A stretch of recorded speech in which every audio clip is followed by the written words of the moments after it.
Welcome to this training session on vehicle size up and identification. Hopefully once we get done this course we'll be able to recognize different features of cars, safety features, features that can hurt us, types of cars, and how we can identify cars more readily, along with making sure our scene is safe the entire time we're on location.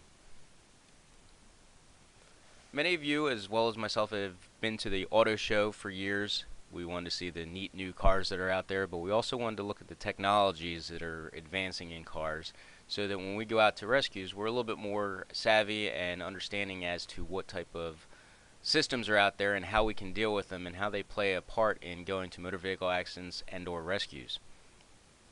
There is absolutely a wealth of information at these shows.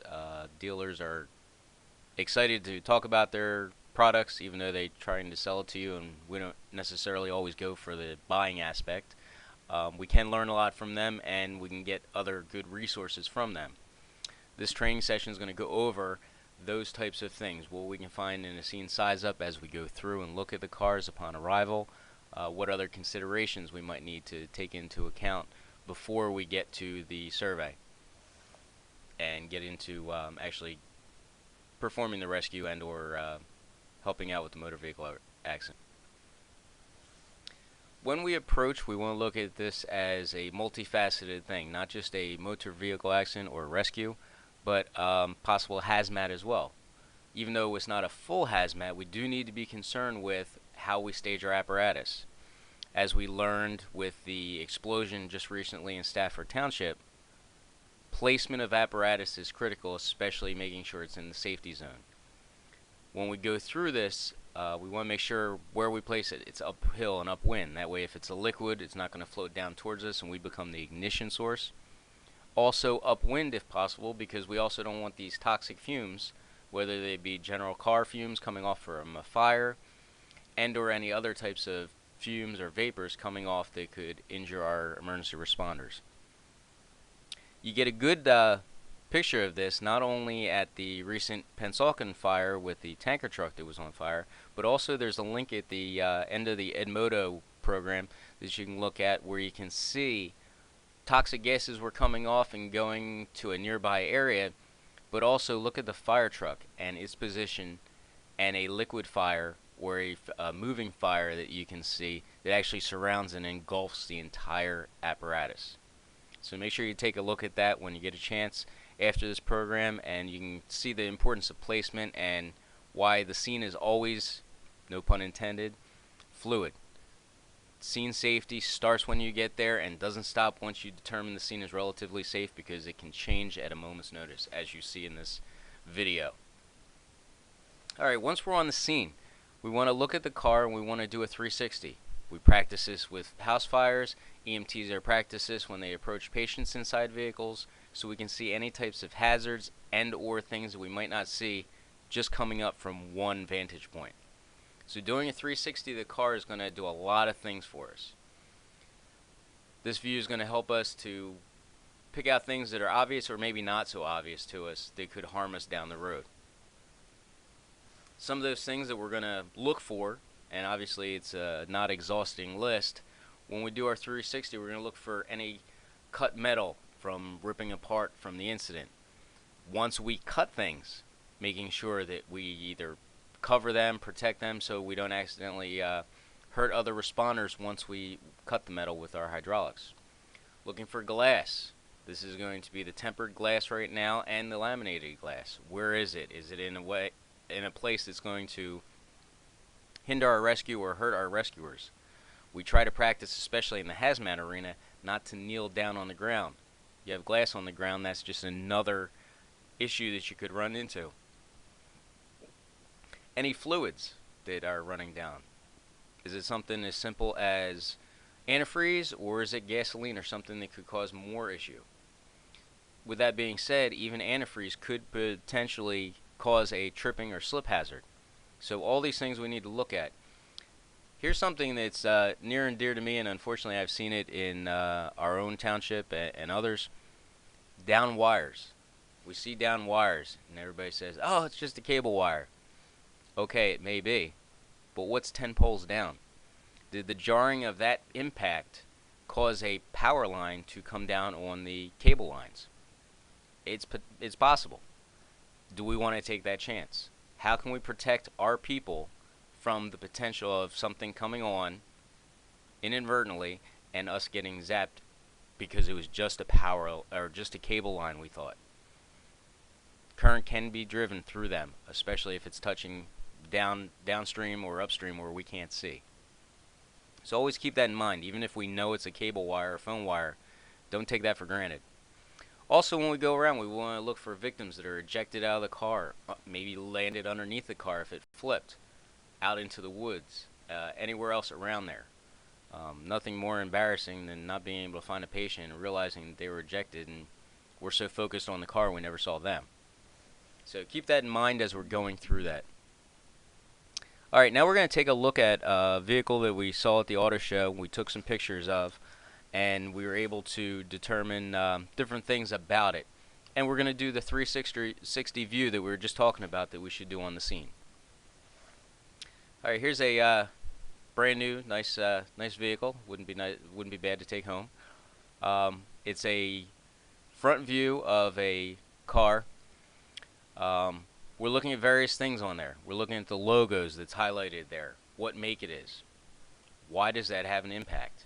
Well, certain makes and models have certain characteristics that can be helpful to know the safety features along with that, and any other special ones maybe for that particular brand of vehicle. They help identify it, the make and model, which is an important thing that we'll get into a little bit later, and how important that can be and how helpful that can be in keeping our scene safe and our responders safe. Safety concern from the front as well is that bumper. If there's a front impact and or a fire in the engine compartment area or around the bumper does have the potential to basically explode out and take out a responder. The problem is that with the front impact that you have the gas shocks, they can actually continue and release and bring that bumper, shoot that bumper out at a high rate of speed. But also, as you'll see in the video, one of the videos at the end, fire can actually cause this as well. So that's why when we go in, they suggest, I believe in the YouTube video, it shows the one thing where we try to go at a 45-degree angle.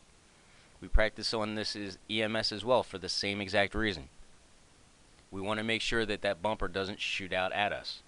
So a safety precaution, especially in the front end, come at a 45-degree angle when you're approaching the car, especially if there's an impact or fire impingement. Now we look at the side view. More insignias. These are important again for the make and model of the vehicle, but also in this case, it's showing us that this vehicle happens to be a hybrid. Hybrid in itself causes a lot of other safety concerns that come out into play.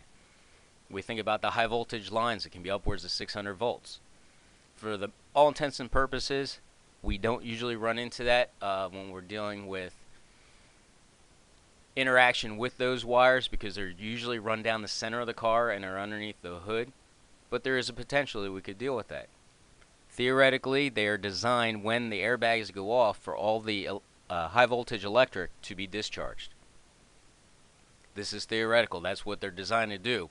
Is it possible that some fluke could happen and they don't?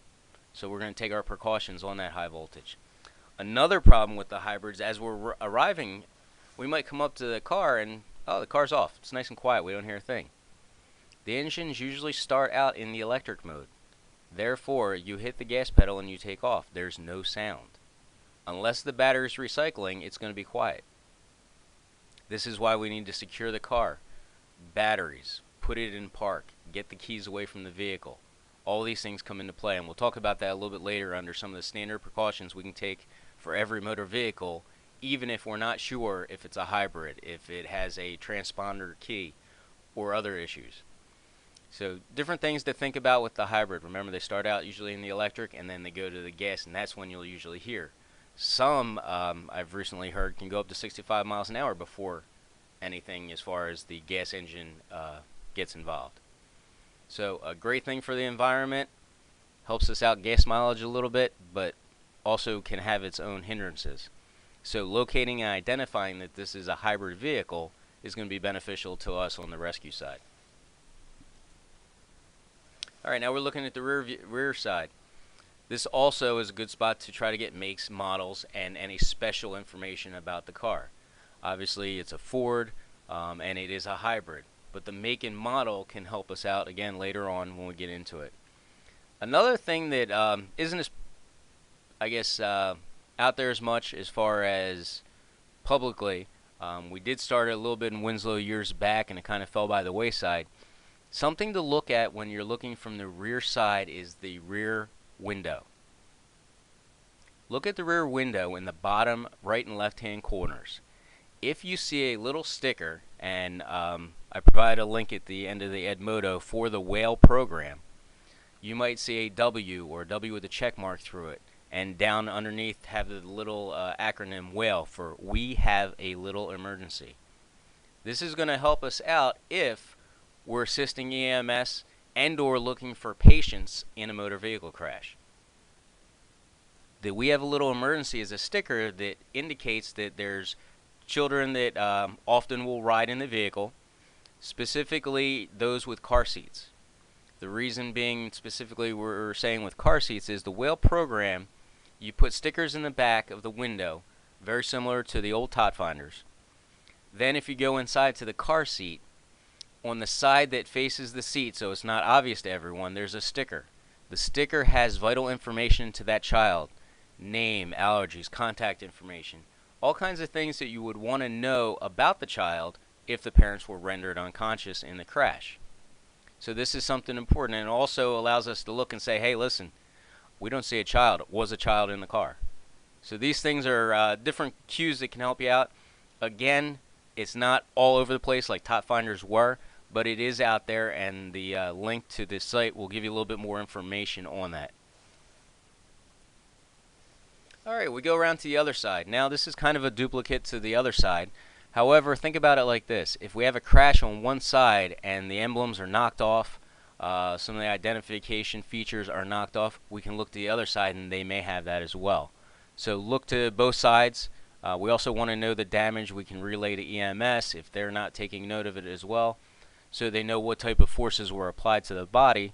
So when they go to the ER, they can say, hey, listen, it was a side impact crash, right impact crash, whatever the type of trauma was caused to that patient, so they can kind of get a better idea of the impacts and what possible injuries they may have.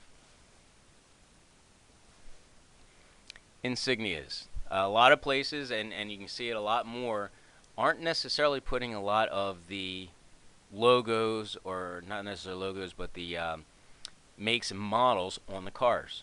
They might just have a logo on there, and that's going to give you some indication of the make, and then the model might be the only thing listed on the side or the front or the rear. Knowing these logos again can help us identify the car, the makes and models and types, so we can identify safety features and special features to that vehicle. Now you'll see three of them here right now. These are what I like to affectionately call dummy signs. They tell you exactly what the make of the car is. BMW, Volvo, Mini, just saw one today, Nissan. They flat out tell you in the insignia what make of the vehicle you have. Pretty easy, pretty standard, and it makes it easy for us, obviously. However, there are a lot of insignias that do not have the name of the make inside it. The ones you see in front of you now, I filled in the types of vehicles they are, the makes of the vehicles, but the logos themselves don't lend themselves to saying, hey, I'm a Nissan, hey, I'm a Hyundai. They just have the logo. Now, those of us been around for a while, those of us that are car fanatics, we can look at this and some of the logos, yeah, right away, oh, I know the Buick sign or the Cadillac sign, that's easy. Other ones might be a little bit more mysterious, where we don't know exactly which ones they are. So I threw a few out here, and in the next slide, this again is going to help us if they don't have the make of the car and only have the model.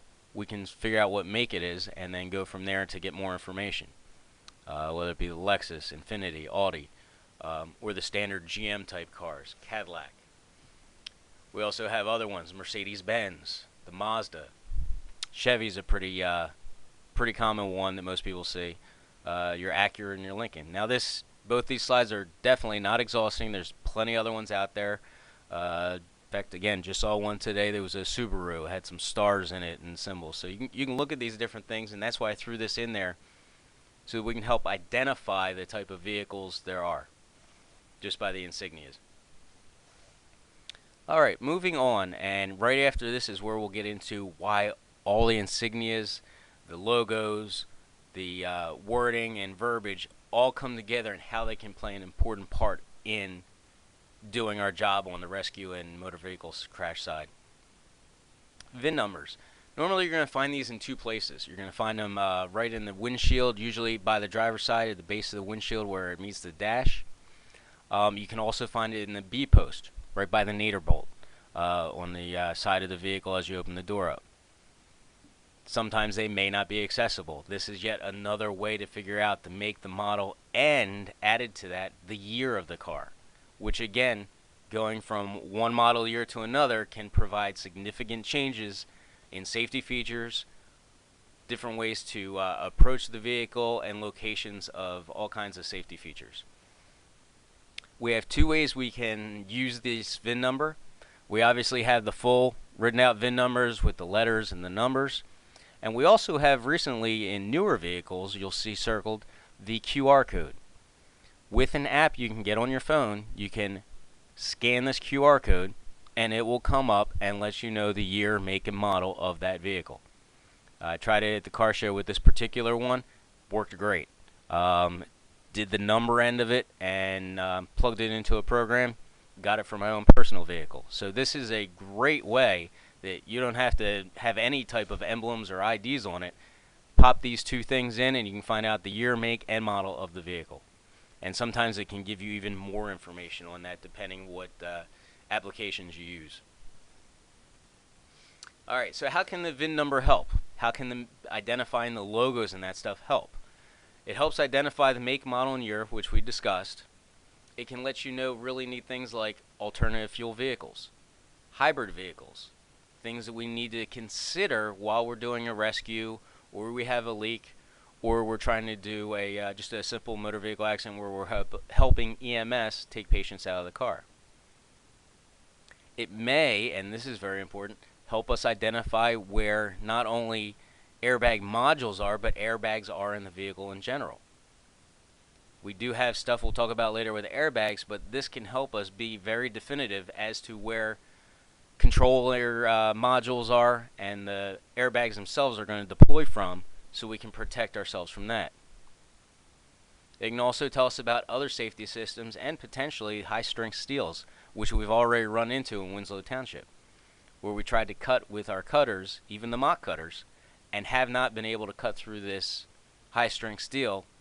However, by knowing where it is, we can overcome that deficiency by cutting above or below maybe, depending upon the type of vehicle. So knowing this information is really important. There's a link attached that works really well. If you punch in the VIN number, it'll pop up and tell you the make, model, and year of that car and give you some other information. So take a look at that if you get a chance. Punch that in, try it on your own car, and see what comes up. Verify that the year, make, and model are correct. Like I said, I tried that on my personal vehicle and it worked great. Alrighty, now we got all this information, all these different tricks to try to figure out the make, model, year. Why do we need that? How are we going to apply this? Is the first thing we're going to lead off with is a cell phone and a notebook and the computer? No, absolutely not. These are additional informations that are going to help us as we progress through this.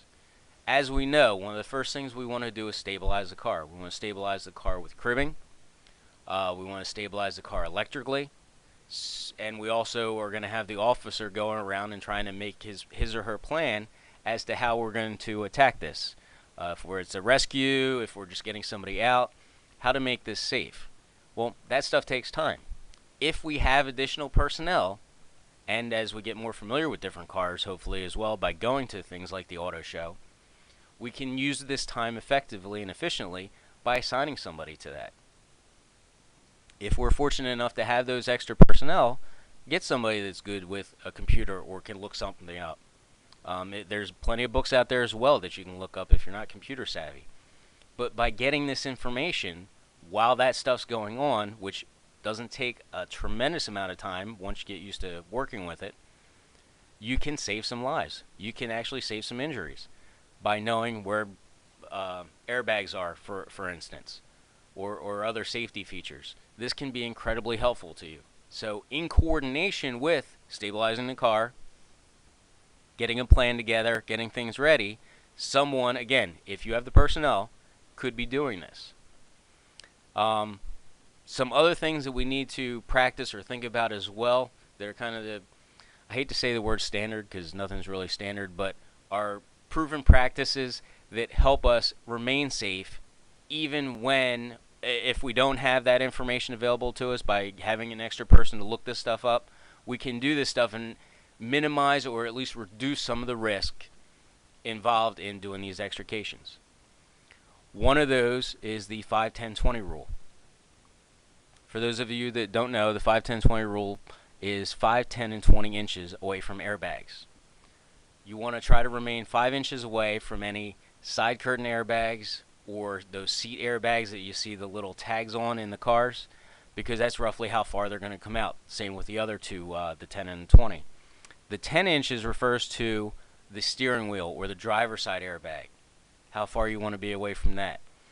A couple trains of thought or thoughts on the airbag coming from the driver's side. Remember, put nothing between the steering wheel and the patient. That airbag, if it deploys, could put you right into the patient as it deploys. So you don't want to have anything in between there. The 20 refers to the passenger side airbag, or how far that roughly could come out. Again, you don't want to put anything between the airbag and that patient, because heaven forbid that goes off, you're going to be in a world of hurt, and you could also cause more damage to the patient along with yourself. Stabilize the vehicle. Now let's go beyond the cribbing, which should obviously be done at a minimum. Throwing step chocks on, even if we're not going to be doing an extrication, is important.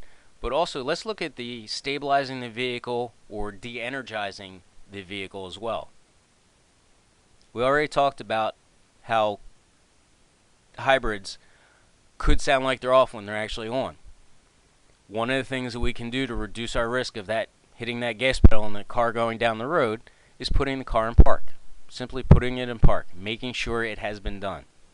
This isn't a bad idea for a running car. You know it's running, make sure that car is put into park. The other thing is, with newer cars, you have key fobs. Very similar to key fobs that we use to get into the station. These allow the person to walk up, the door unlocked, or just punch a code in. Also, get in the car instead of turning a key, pushing a button.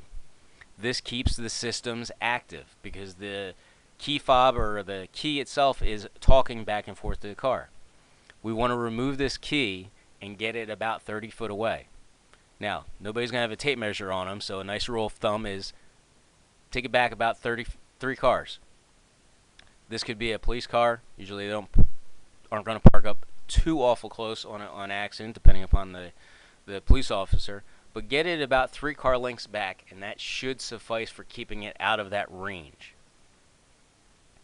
Along with electronics, though we want to stabilize and de-energize, let's also think about this if they have electronic tilt steering wheels or seats. Because theoretically, the person could be trapped, but if we just move the steering wheel out of the way, up and away, or the seat back, we may have untrapped them, not had to cut this car apart at all. We look like absolute heroes because we tried before we pried, and we need to have the battery or the electronics still connected for that. So that's something you want to try to investigate early and see before they get disconnected, especially if they're cut, to see if we can do that. Continue on with the electronics though. We're going to destabilize or de-energize the battery by disconnecting the battery cables. Keep in mind though, there are often multiple batteries. So if you disconnect one, doesn't mean all the power shut down. Keep that in mind. We talked about the cars in park, shutting the car off, and removing those keys. Airbags. Obviously a great invention, saves a lot of lives, saves a lot of more serious injuries, especially if they're used right with seatbelts. but provide incredible hazards for us as responders. When we get into trying to help people out, these can deploy. One of the things we do, we just talked about, we de-energize the vehicle. We take away the power from the airbag, so hopefully the power won't be able to activate the airbag. However, there is no foolproof way to shut these down. Just disconnecting the power and removing the power from the system does not make the airbags completely safe. Static electricity can activate these. A poorly placed tool, as we'll see in the video later, can activate these. I personally set one off with a cell phone battery. Add to that, everybody that drives today seems to have either a GPS in their car, a cable that charges their cell phone in the car, DVD players, CD players, all kinds of electronics that are plugged into cigarette lighters, and all kinds of other power ports, including USB ports. These devices act like batteries and keep electricity live throughout the car. Making sure they're removed is important as well. Again, not making it foolproof that the airbags won't go off. However, it will make sure that some of that risk is reduced by trying to take away as many power sources as possible. In the video that you'll see at the end, you'll see the power of the airbags as one's deployed right at a firefighter. A lot of you probably have seen this before because it is a slightly older video, but it shows the importance and the safety needed to be cognizant of during the extrication. Alright, so airbags are not going away. Obviously they're a great thing and they do help save lives, but how do we protect or make ourselves more aware of how we can avoid being caught in a activation of one of these bags? First of all, like I said, they're getting safer and safer. There's more and more airbags out there for the passengers and occupants, but not necessarily us. Any of you that have seen the movie Demolition Man can relate to who knows what's going to happen in the future as far as safety goes. Stallone got in an accident, and instead of airbags coming out, the whole car filled with a foam substance that helped protect him from moving around too much. And when he's getting out of the car, he's saying he felt like a cannoli. We have no idea what the future is going to lie for safety systems, so this is something we have to be aware of and keep in the forefront as we're going through our operations at a motor vehicle crash or a rescue. First thing is locating them. Again, go back to our insignias, go back to our VIN numbers, and how we can automatically identify those through electronic means. If we can't, locating them using the SRS engravings, as you can see in these pictures here, or side airbags, or the little logos or depressed pieces of plastic, locating or identifying where the airbags are. Then we can implement that 5-10-20 rule. Now, these also are going to help us out if we do need to cut. These are areas where we're going to try to pry that plastic back so we can see exactly where the bags are and the pressure points and the devices that are going to actually expel the energy and fill these bags. Because, like we said, a bad placed tool could activate one of these. So knowing where to cut and where not to cut, where to spread and where not to spread, becomes incredibly important here, which is why we want to pry back this plastic to see exactly where it is. We know the general location with these insignias, but we don't know exactly how high, how low these go. So by ripping away the plastic molding, this allows us to determine that. We already talked about de-energizing the batteries. This is going to be another way we can reduce the risk, but again, not taking away all risk. There is another link or two attached to the Edmodo site that show you where airbags are and can help you locate them. Again, through electronic means, but again, if we can coordinate this with a person that isn't actively involved in the rescue or the MVA, this could be incredibly beneficial. Again, it's a coordination thing, not taking away from everything we normally do. They can be found just about everywhere. Initially, they started out for the driver, then it was a pretty standard driver and passenger. Now we can find them almost anywhere. There's side curtain, Yeah, side curtain. Apparently, I put that down twice. My apologies. Seatbelt airbags, where the airbag is actually in the seat or in the seatbelt itself. Airbags can run down the center. There's newer ones, and I saw them a lot at the auto show. Knee cushion, so try to prevent some of that submarining. And there's many, many more. The more cars are out there and the technology advances, the more are in there. At one point, I know there was at least a couple of them that had 10 to 12 airbags in the vehicle. Think about that. You're in the vehicle helping out, you're cutting, and all of a sudden all these explode at one time. They're incredibly loud.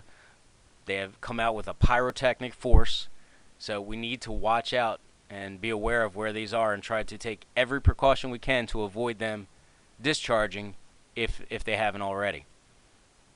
As I have down there in red, and it's incredibly important, before we start cutting, we need to peel away to make sure that we don't have, or we know exactly where those airbag cylinders and the bags themselves or the activating modules are.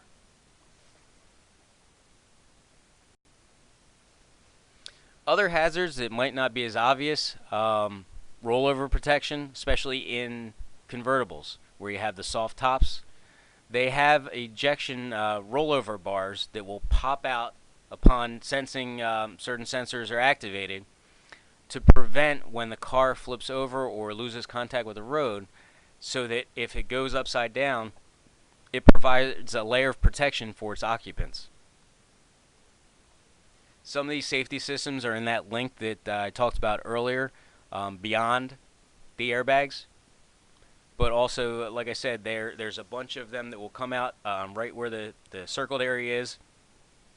They will protect or try to protect the car from going flat and crushing a patient inside or an occupant inside. Yet another one that will come off. Could come out and injure a firefighter or a rescue person. Think about it, if you were holding stabilization, or an EMT was holding stabilization, or you were helping remove a patient from the rear side and all of a sudden one of those discharged. What problems that could come into play and how bad it could hurt an emergency responder. Alright, as we wrap up here, the future, obviously, if we had a crystal ball and knew everything that was going to happen, we would have played the lottery and probably not been a firefighter. We would have been living the life in some island. But since we don't know what the future holds, obviously with technology as well, we need to try to stay up on it as best we can. Going to the auto show is a great way to do that. Anytime you're driving around, in fact, after I started putting this together, I found myself looking more and more at the insignias and the makes and the models of the cars. By doing that, doing pre-planning as we go to accidents and aren't so bad, looking, say, hey, listen, if we had impingement here, what could I do? What safety features are built in here, and how can I protect myself and my crew? So this is a continuing thing that you got to stay up on, especially in this discipline. If you take a rescue class 20, 30 years ago and you haven't done anything with it since, then you're going to lose a lot, and there's so much of a learning curve with the technology changes every single year that if you don't try to keep up with it or try to stay somewhat abreast of the different changes, it's going to be a detriment. We're not going to be as good out there on the street as we'd like to be, not only for the patients but for ourselves. It's our responsibility to stay current. Like I said, it's incredibly changing, and this is one of the tougher disciplines because not only it is a high frequency incident, especially in Winslow Township where we have a lot of wrecks, but we could have a 1960s car, we could have a 2000 and a 2015 all on the same incident at the same time. Knowing the different venues and the different safety features, the different makes, models, and characteristics could definitely help us out in that avenue when we go out there for a motor vehicle crash or a rescue. But they're so dynamic with the different variables it could be in this discipline with the different numbers and makes and models of cars that it can become an issue. Try to be observant. Note the safety systems that are installed. Other technologies that are installed. We already talked about the glass. That's going to be changing to all laminate glass for every single window in the car starting 2018. Try to stay up on that. It is going to help us out, make our job either easier or definitely safer while we're out there. Hopefully this training session's been beneficial to you. Please check out all the links attached to this. There's a lot of good links with videos of actual scenes, along with different aids that can help us in identifying some of these vehicles. There will also be a quiz at the end. Please take the quiz again, just to see if you guys remember some of the different things we talked about here. And please make a comment too if you have any suggestions or you remember a wreck that had something specific in there that others could learn from. All right, thank you and be safe.